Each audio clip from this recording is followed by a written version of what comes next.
Hello everyone, आप सब कैसे हैं। मैं उम्मीद करता हूं कि बहुत अच्छे होंगे। आप अपनी पढ़ाई को बहुत अच्छे से कर रहे होंगे। मैं आकाश कुमार बढ़ाना आईसीटी वर्चुअल क्लासरूम में आपका बहुत बहुत स्वागत करता हूं मेरे प्यारे बच्चों। जैसा आपको पता है मेरे प्यारे बच्चों, बेसिकली हमारी आपका जो है 12th क्लास है।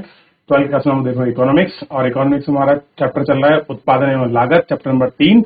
काफी कुछ हम लोग देख चुके हैं इसमें। कुल उत्पाद, सीमांत उत्पाद, एवरेज उत्पाद, इन सबको हम लोग बहुत अच्छे से गौर करके देख चुके हैं। क्लियर है?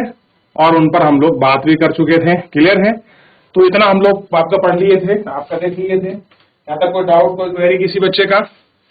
मेरे प्यारे बच्चों, अगर कोई डाउट, कोई क्वेरी हो तो आप मुझसे पूछ लीजिए। ठीक है, अगर नहीं है तो हम लोग इसमें आगे बढ़ रहे हैं। और आगे बढ़ते हुए कल मैंने आपको एक चीज पढ़ाई थी और उसका नाम था परिवर्तनशील अनुपात का नियम। मैं आपको पढ़ा रहा था। क्लियर है? तो क्या देखा, अल्पकाल में स्थिर संसाधनों की दी गई मात्रा के साथ परिवर्तित कालक के अतिरिक्त इकाइयों का जो प्रयोग किया जाता है, तो कुल उत्पादन में होने वाले परिवर्तन को ही कारक के प्रतिफल का नियम कहा जाता है। तो आपने देखा इसको, इस नियम को एक बार देख लिया आपने? आगे बढ़े, चलिए आगे बढ़ जाते हैं। और आगे बढ़ के इतना हम ये नियम भी हम सब देख चुके हैं। मैंने कहा था कि कल मैं आपको रेखा तालिका जो है वो आपको प्रस्तुत करनी सिखाऊंगा। क्लियर है? तो आज हमारा मुद्दा ही वो है, रेखा तालिका जो आपका प्रस्तुतिकरण है उसको हम लोग आपका समझने वाले हैं। देखिए, बेसिकली 3 लाइन में आपके ड्रॉ कर रहा हूं। इन लाइनों को थोड़ा सा आप गौर करके देखेंगे। ठीक है? अरे भाई, तिरछी क्यों बन रही है? चलिए ठीक है। तो पहले में मैं क्या लिखूंगा?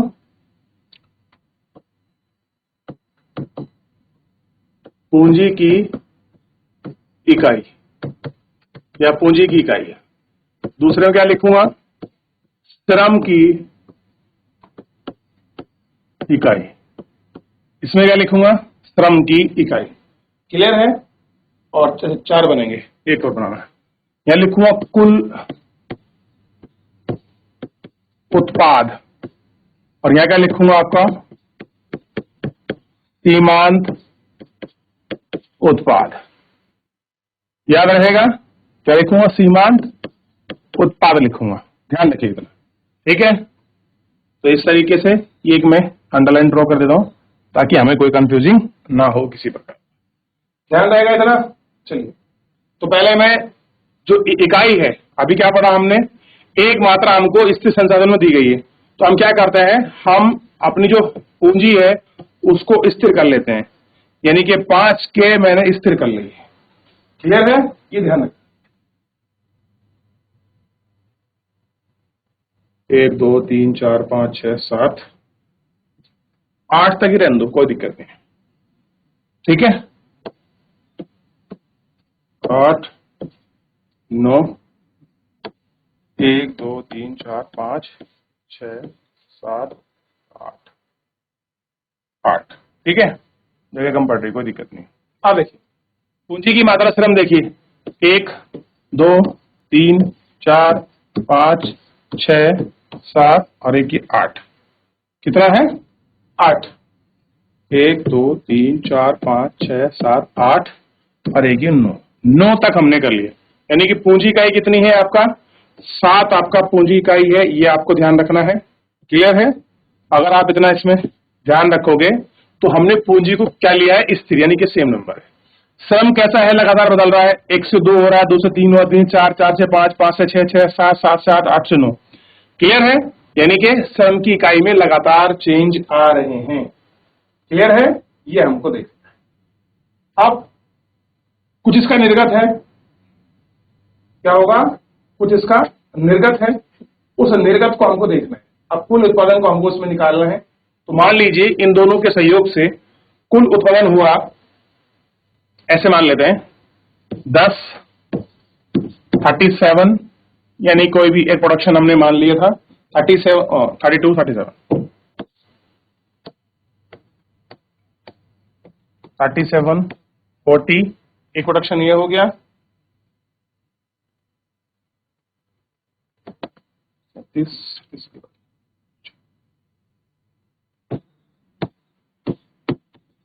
60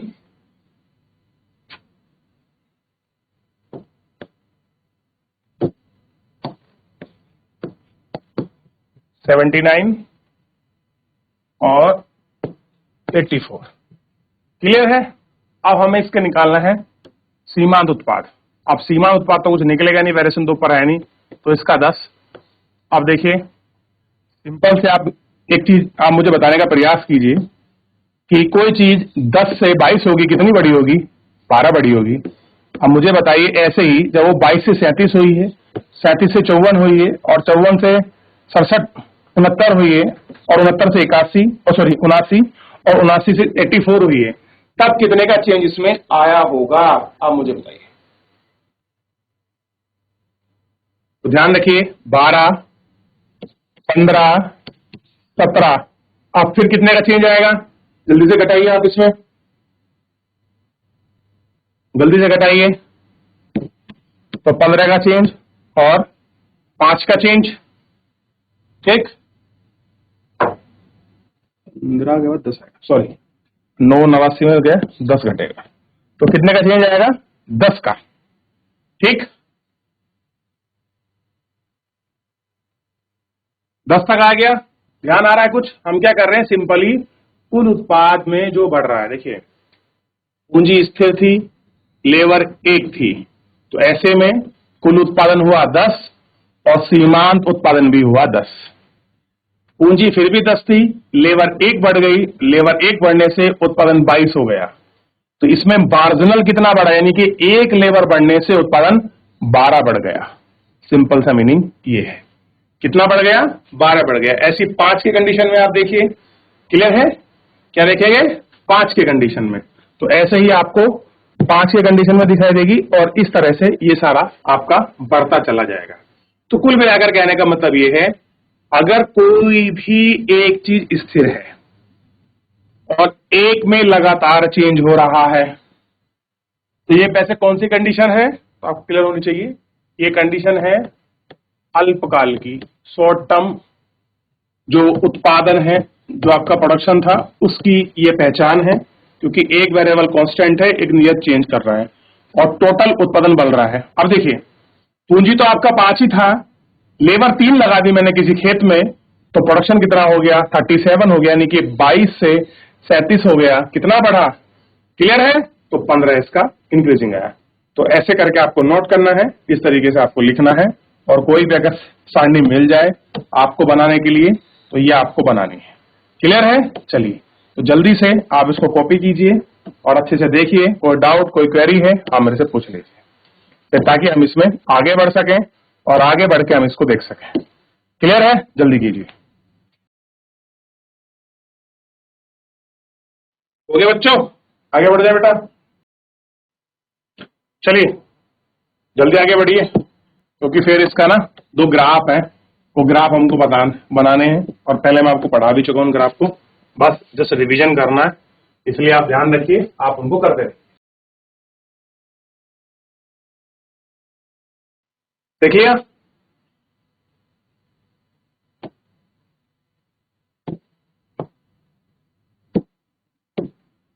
क्लियर है? चलिए ये हो गया, आगे बढ़े भाई। चलिए मेरे प्यारे बच्चों, आगे बढ़ रहे हैं, और आगे बढ़ के देख रहे हैं हम लोग, ठीक। अब इसमें क्या देखना है? ग्राफ देखना। तो आपको पता है एक्सिस तो 2 ही हैं,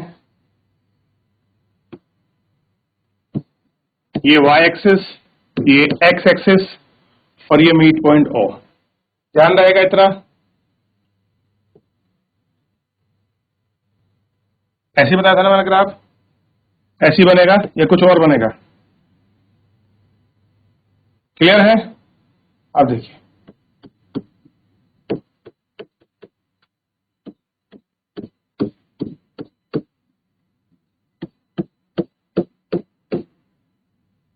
क्लियर है, ये पॉइंट बनेगा, और ये है टोटल फिजिकल प्रोडक्शन, टीपीपी। याद है हम पढ़ाए थे, टोटल फिजिकल प्रोडक्शन।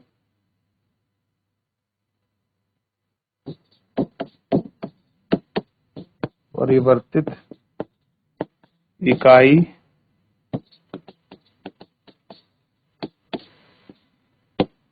संसाधन। क्लियर है? देख लिया ग्राफ, आगे बढ़े, दूसरा भी देख लेते हैं।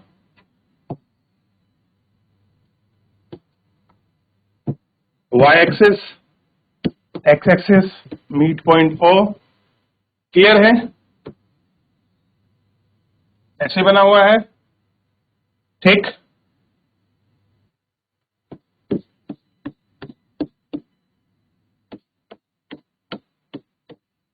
याद रहेगा इतना, ठीक। First quadrant, second and third, clear है। चलिए, एमपीपी, परिवर्ती साधन इकाई, परिवर्ती साधन इकाई,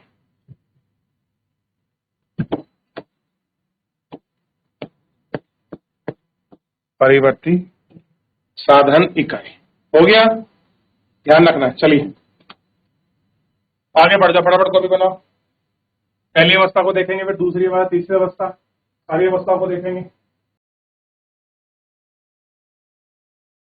चलिए आगे बढ़े, चलिए अब देखते हैं, आगे बढ़े और हम बात करते हैं इसमें।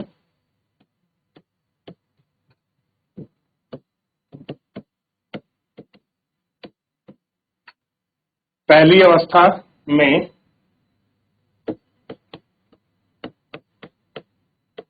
टीबीपी बढ़ती दर से बढ़ रहा है, बढ़ती दर से बढ़ रहा है। क्या हो रहा है? टीपीपी बढ़ती दर से बढ़ रहा है तथा एमपीपी सब पढ़ा चुका हूं। मार्जिनल प्रोडक्शन क्या है बताइए? बढ़ रहा है, क्लियर है। दूसरी अवस्था की बात करते हैं।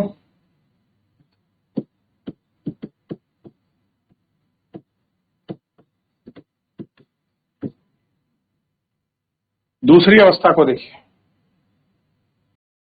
अवस्था में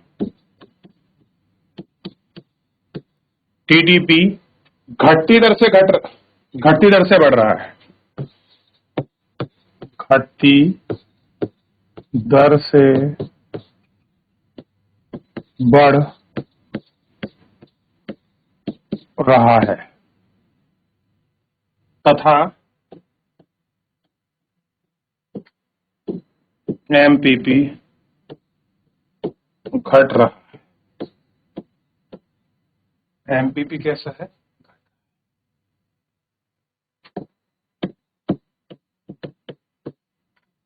तीसरी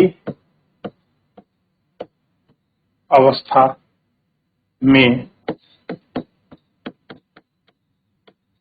टीपीपी घट रहा है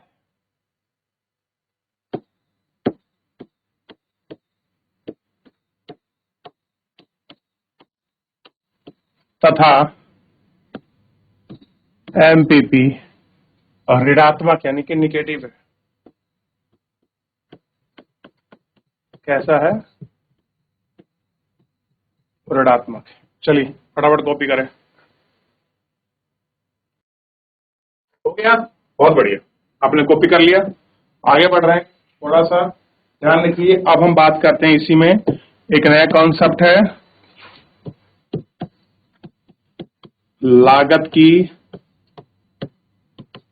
अवधारणा। क्या देख रहे हैं हम?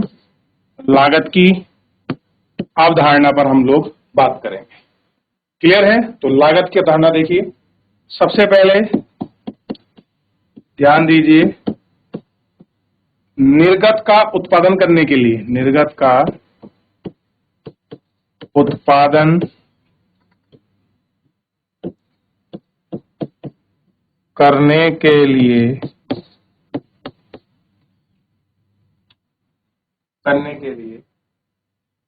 फर्मों का आगत का प्रयोग, फर्म में आगतों का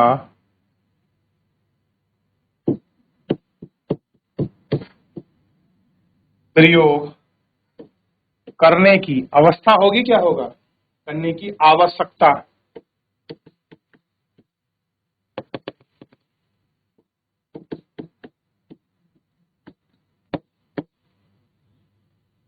आवश्यकता होती है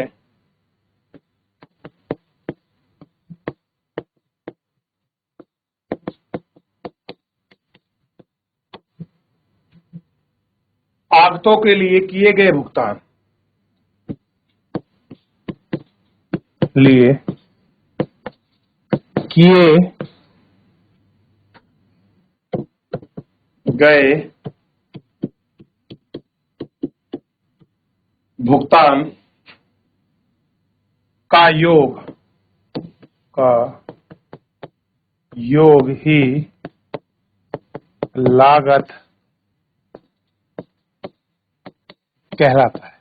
यानी कि आपने इनपुट्स के लिए जो आउटपुट, देखिए सिंपल है, आपको कुछ उत्पादन करना है और उत्पादन करने के लिए जिन जिन चीजों की आवश्यकता पड़ती है वो सब आगत है, और आगत है तो भाई इन पे कुछ आपका पैसा खर्च किया गया होगा। इन पैसों को अगर हम जोड़ लें तो जोड़ने का जो कुल योग होगा वो कुल योग ही क्या होगा, आपका लागत होगी। यानी कि सिंपल सी बात, अगर ये पेन बना रहा हूं तो पेन के लिए मुझे प्लास्टिक लानी पड़ेगी, इसके लिए आगे रबड़ लानी पड़ेगी, अगर ये चार्जेबल है तो उसके लिए बैटरी लानी पड़ेगी, इसके लिए और टेक्निकल डिवाइस लानी पड़ेगी, हर पार्ट पे खर्चा होगा। जब इसको पूरा जोड़ के बनाऊंगा, टोटल जितना खर्चा आएगा उनको सबको जोड़ लूंगा, उनका टोटल योग ही क्या होगा, मेरी लागत होगी। तो इस तरीके से हम लागत को काउंट करते हैं। क्या करते हैं, हम लागत को काउंट करते हैं। तो निर्गत का उत्पादन करने के लिए, यानी कि आउटपुट का उत्पादन करने के लिए आगतों का, यानी कि इनपुट्स की आवश्यकता होती है। जैसे श्रम हो गया, भूमि होगी, लेबर होगी, टेक्नोलॉजी होगी, मशीन होगी। आगतों के लिए किए गए भुगतान, जो आपने आगतों के लिए भुगतान किया है, मान लीजिए पहले प्लास्टिक का, रबड़ का भुगतान किया है, इनके टोटल योग को ही लागत क्या कहते हैं, लागत कहते हैं। खत्म कहानी, सिंपल सा आंसर है। करिए फटाफट, हो गया। तो आपको लागत की परिभाषा समझ आई। चलिए अब थोड़ा सा आगे और देख लेते हैं। लागत का एक अर्थ अर्थशास्त्री, एक और देख लीजिए। लागत का अर्थ एक अर्थशास्त्री तथा लेखाकार के लिए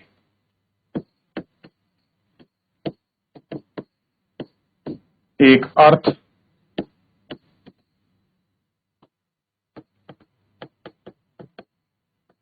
शास्त्री तथा लेखाकार के लिए भिन्न भिन्न है, के लिए भिन्न भिन्न भिन्न है। लेखाकार के लिए लागत केवल स्पष्ट है,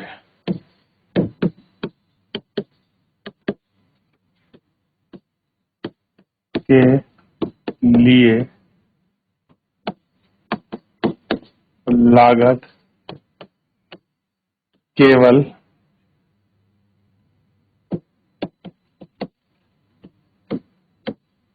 स्पष्ट है,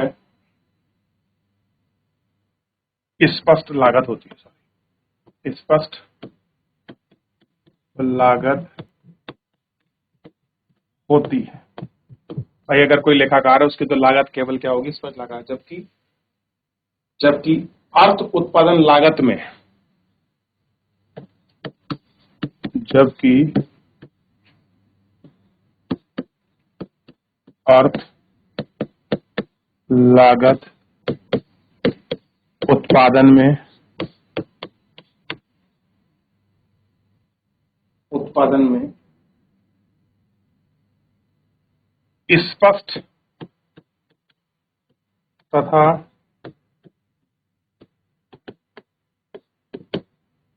अस्पष्ट दोनों प्रकार की लागत शामिल है। स्पष्ट तथा अस्पष्ट दोनों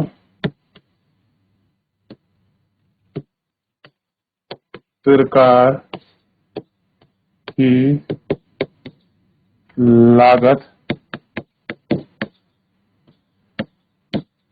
शामिल है।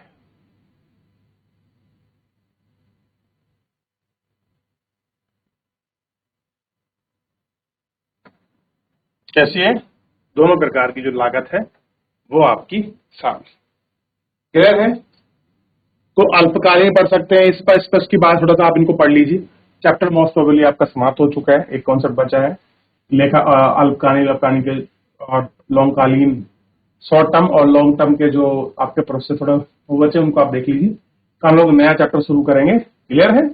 और नए चैप्टर को हम लोग पहले आपका पढ़ेंगे, फिर उसके बाद आपका नोट रूप में आराम आराम से लिखेंगे ताकि आपको क्लियर हो जाए। ठीक है, चलिए। तो आपका मेरे प्यारे बच्चों, फिलहाल आज के लिए इतना ही। मिलेंगे नेक्स्ट लेक्चर में।